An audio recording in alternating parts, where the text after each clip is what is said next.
Hey guys, welcome to the Investor's Guide of Memphis Real Estate. I am your host, Dean Harris, and as always, I'm with Douglas Skipworth. How are you? Hey man, doing great. We're bringing you this podcast to give you the boots on the ground knowledge to be a successful real estate investor here in Memphis, Tennessee. Please like and subscribe to the Investor's Guide of Memphis Real Estate on our YouTube channel, Spotify, Facebook, wherever you listen to your podcast. Show sponsors are listed on your screen below. We wouldn't be able to do this show or run our business without those guys. That's CrestCore Property Management, Triumph Construction, Local Title, Corland Financial, and Will Griffin with Griffin, Cliff, Everton, and Mashmeyers. Guys, I help buyers and sellers every day here in Memphis. Dean@CrestCore.com is my email. If you have any questions, shoot that email to me. I'll get you set up with our buyer program, or if you have anything to sell, I can get you listed and ready to go. Speaking of something to sell, I got another deal of the week this week. I love it. Yeah. 4268 Knight Arnold Road. It's a 3-bedroom, 2-bath house, 1,269 square feet. This is a little bit uniquely built home. It's got cinder block walls. I personally don't mind it because it's a tank. It's indestructible. It's indestructible. So I am okay with this. 4268 Knight Arnold, 1,269 square feet. It's $129,900. I don't think it needs much, but maybe $500 to $1,000 and some small cosmetic. It's in really good shape. $1,200 rental market. It might be a little high list price for what we're looking for. With this seller, I have no problem coming in a little low. Hedge fund seller. So 4268 Knight Arnold, 3-bedroom, 2-bath, 1,269 square feet, listed for $129,900.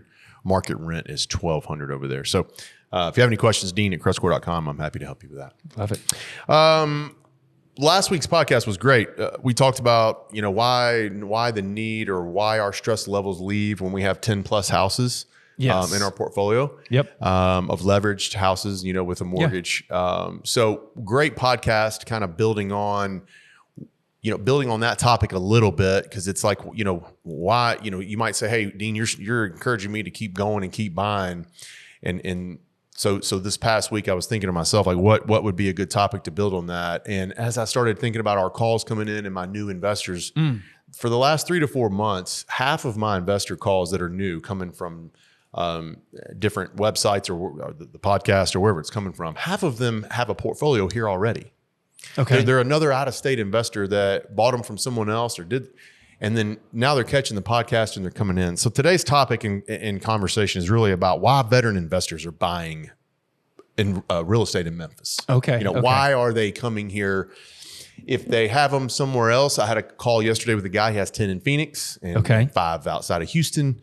And now he's ready to come into Memphis. I had a separate call from a guy who has 12 here, 13 here, and he's wanting to buy more. So veteran and he hadn't bought any for years. Okay. There's the kick. It's like, yeah. they're not, he's been out of the market for several years and here he comes back. So why are, in your mind, if I just asked you that random question, why are veteran investors buying in Memphis? Why would you as a veteran investor continue and buy more in Memphis? Yeah. I mean, I think the first thing that I always talk about is cash flow. It's the rent to purchase price ratio.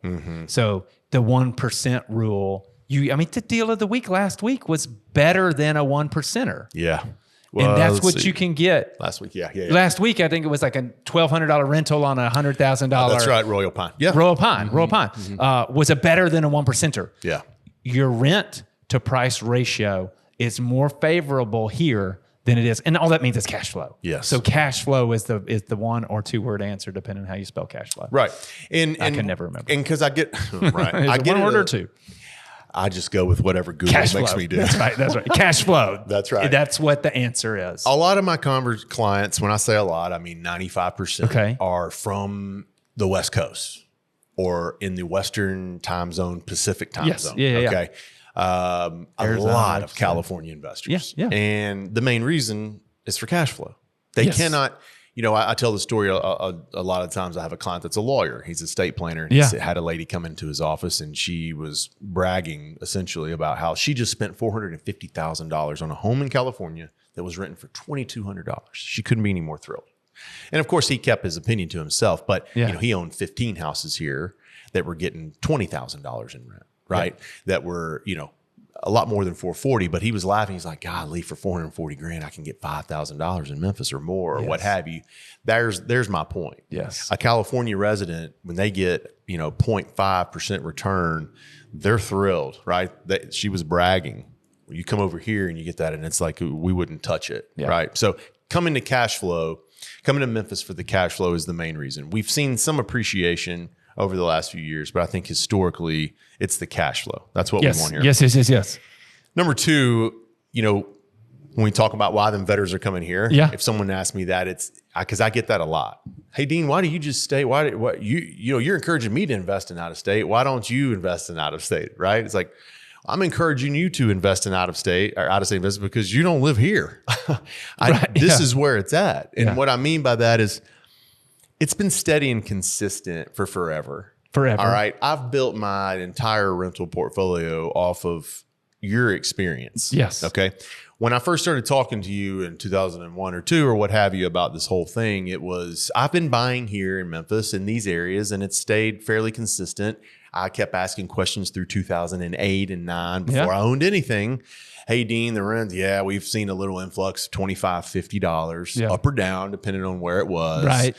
But then we get through that whole, that economy is like, or that market, and it's like, wow, we're still here, right? Yes. We're still here. And we've made it through a couple of other life-altering, changing things since then. And what has held true?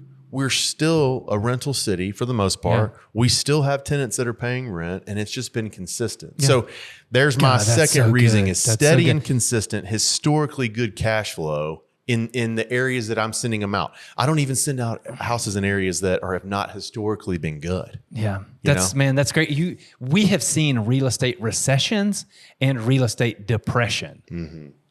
Go ahead. And I mean, we're real estate, we're arguably in a real estate recession with the rate, especially in 2020 into 2022 and early 2023 when rates went up so fast and just everything just rose, and it was so bad. And we saw something similar much shorter during COVID and then the Great Recession. But real estate specifically in those times got hit hard, where it was in a recession, or in the Great Recession, real estate was in a depression where values cratered.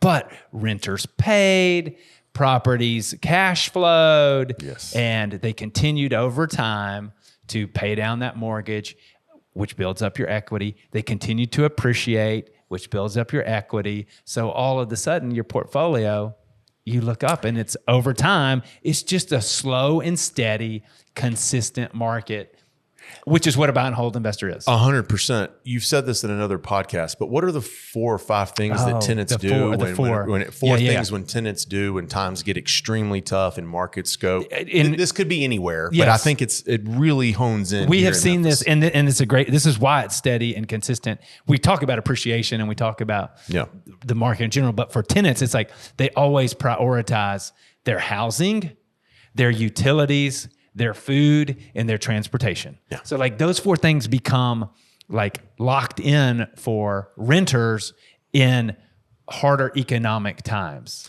And we have seen through harder economic times in our city, our tenants are steady and consistent about doing those 4 things. Those 4 things, because it's like think about yourself. You do the same thing. 100%. Because you have to live. And so that's what people are doing. And as long as you're providing a good quality rental house, which is what we do, then we're not slumlords. No. This is like providing good quality houses. Those tenants are going to stay and pay because they have to.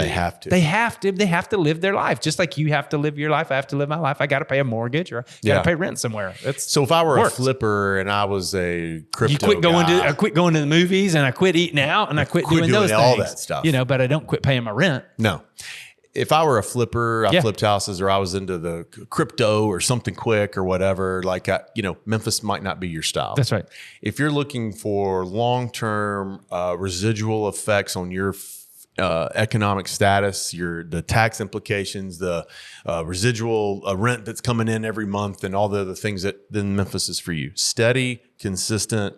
That's one reason why I've stayed here and I've never gone outside of here, because from me talking to you from 2001 up until here, there hasn't been anything changed other than some values in the rent. But as far as our systems and what we expect out of tenants, I've been getting the same responses and the same types of tenants since then. Occasional eviction, sure. With my portfolio, of course, right? Some late rent, of course. But 85% pay on time and give me the, or pay in that month and get to 100%, right? Because of those four things. So that's not the podcast. I could go off on that podcast. That's right. That's not the one. Good. So steady and consistent is another one. Number 3, I wrote low entry point. Even seasoned investors like a cheap entry point, right? Yes. And what I mean by that is you can come into Memphis and for $100,000 get you a C+ property, maybe even B-. Yeah, B- where you're looking, and you can have a steady $1,000 rental, $1,100 rental in a good market. That's low entry. I just got done telling you about the lady in California for $440. She was thrilled. That's low entry out there, right? Yeah. We're a quarter of that. So you can come to Memphis and even cheaper than 100. You can make something happen a little bit cheaper. I don't advise a whole lot of it, but for $100,000, $125,000, you're getting a solid rental property. Memphis, that is 100% right. Memphis is on the Mississippi River, and it's high on the bluff on the Mississippi River, but it ain't the ocean and it ain't the mountains, and therefore we don't have like what these other coasts have. Yeah, it's like it's different. Yeah, that's why the cost of living here is less. Is what it is because we don't have an ocean and we don't have mountains. I've never really looked at it that way, but that's exactly right. And it takes 8 hours to get to the ocean, and I don't know how long it takes you. 24 hours to get to the mountains. Yeah, it takes. And not counting Smokies. No. If you don't have the Rockies, you drive out there, it's 20 hours. There you go. Low entry point, even it is one of the main reasons. So we can get through that even further, separately. I can talk, a whole lot more about low entry points. Number 4, tons of steady blue collar jobs. You go up and down Shelby Drive here in Memphis. Yes, warehouse. From county end to county end, and it is warehouse after warehouse. Yeah. And not to mention and talk about Nike's presence here, Amazon's presence here, FedEx, their presence here, International Paper, like these AutoZone. are AutoZone. I mean, all of these companies have huge presence in Memphis. Yes. Blue Oval is going to be about 30 minutes northeast of us here. Yes. So we have Ford. That's their electric trucks. I think. Electric trucks. Yeah, they're going to build every electric truck up here. So I'm excited about that specifically. Those are the people that rent. Yes. Blue collar job. Those are tenants. Yes. And we have tons of those jobs here. That isn't going anywhere. The only thing that's going to do is multiply. Yes. These big companies are only going to come more into Memphis because of that. We have people that'll accept those jobs. Yes. Right. And then we're centrally located in the middle of the country almost. Yes, so there you go. can get anywhere and everywhere. And that's why we're logistically one of the larger cities. What's the stat about all the airplanes that land here versus, is it Hong Kong? Hong Kong and Memphis are vie back and forth every year for the number 1 cargo airport in the world. Yeah. Because of FedEx. And so who's taking that cargo off planes? People that are renting your houses here. Yeah. Go ahead. No, I just think, we've talked about it all the time, or have talked about it multiple times about that. Is like there are 5 big rail intermodal changes here. There's the river, the Mississippi River. Mm-hmm. There's the runways that we just talked about, the airport. And then there's I-40, I-55, I-69 that come through here. So it's like those 4 R's make a big transportation. It used to be America's distribution hub. Yeah. Yeah. There's just a lot that goes on here in Memphis that, to your point, gives you a rental population that are available for houses. We could talk about clientele. What the city's doing to improve, but what they're doing, I haven't said anything in years about it, but what they're doing at the airport's awesome. Yeah. What they're redoing the entire airport awesome. over there, and it's going to bring in another major airline, which is going to open up more opportunity for more jobs and people to come here. We can go on and on. I love this at Buc-ee's. Yeah. There's Buc-ee's one coming. And maybe 20 minutes from our office. Yeah, right up 40. There's one. But between here and Blue Oval. Yeah. Been in Buc-ee's. I'm from Texas, by God. Oh, that's right. It started down there. Started in there. So, again, it's just something exciting on between here and Blue Oval. Another fun thing. Hey, I think Memphis, Dean, it's the Silicon Valley. It's the Wall Street. It's the Hollywood. It's the Capitol Hill of real estate investing. I do too. That's a great point. It is too. because of everything you just said, not to mention we're set up for it. You've got all the vendors, you've got the closing attorneys, you got all the sponsors, the property management companies, you got the tenants, you got the buyers and the sellers, you got the investors. It is, to me, it is those four things. It is the Silicon Valley, it's the Wall Street, it's the Capitol Hill, or it's Hollywood. That's what it is. And not only am I just telling you I believe in that, I've set up 100% of my real estate business because of it. 100%. 100%. I refer out everything else. You're looking at, local investors. I'll just tell you, I'd say it now because it doesn't even matter. I struggle with local investors. They need too much time and they're here. And my whole business is set up for you guys that are listening in Canada on YouTube or wherever you're listening to. And if you want to come into Memphis, Tennessee, this is why I set my business up like that. Yes. Tons of these jobs. Tons of investors that are coming in here every single day. And the show sponsors. It's not just you. It's the show sponsors. I say it before every podcast. The only way I can do it and run my business is because of that team of people, those guys. Yes. That's the only reason why, because if I didn't have good partners around me to help these clients, I clearly can't do it all myself. Yeah. So great podcast today. I thought, this to me explaining and talking about some of the reasons why the veteran investor calls have picked up, I thought was key, and it could be good. Huge. Anything else? No, great, man. Guys, thanks for tuning in. If you have any questions, Dean at CrestCore.com. We'll see you next time.